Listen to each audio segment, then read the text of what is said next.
এই দেশের ইতিহাসে আমরা বারবার দেখেছি গণতন্ত্রের আকাঙ্ক্ষাকে কিভাবে পর্যুদস্ত করা হয়। আমরা দেখেছি কি করে গণতন্ত্রের সংগ্রামের মধ্য দিয়ে যে বিজয় অর্জিত হয় সেই বিজয়কে বিভিন্নভাবে ভুলুণ্ঠিত করা হয়। রাষ্ট্রকে কিভাবে এক ব্যক্তির করতলগত করে একটি শাসন ব্যবস্থা তৈরি করা হয়েছিল।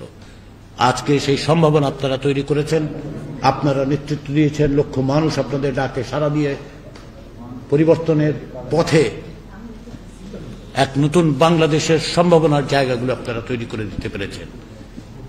এখন আমাদের কাজ সকলে মিলে যেন আমরা একটি নতুন বাংলাদেশ করতে পারি, যেন বাংলাদেশে ফ্যাসিবাদী শাসন ফেরত না আসে, যেন বাংলাদেশে গণতান্ত্রিক প্রতিষ্ঠানগুলো স্থায়ী রূপ নেয় এবং যেন মানুষের অধিকার প্রতিষ্ঠিত হয়, যেন গুম, খুন, বিচার বহির্ভূত হত্যা এবং সমস্ত রকম নিপীড়ন আমরা মোকাবেলা করতে পারি, যেন সেই ব্যবস্থাগুলোকে আমরা অপসারণ করতে পারি।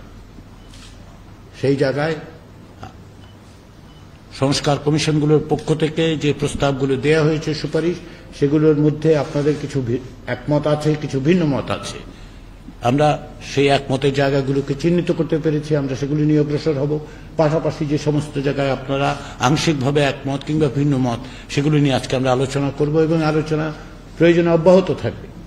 কারণ আমরা চাই যে জাতির যে আকাঙ্ক্ষা, সেই আকাঙ্ক্ষার জায়গায় একটি জাতীয় সনদ তৈরি করতে।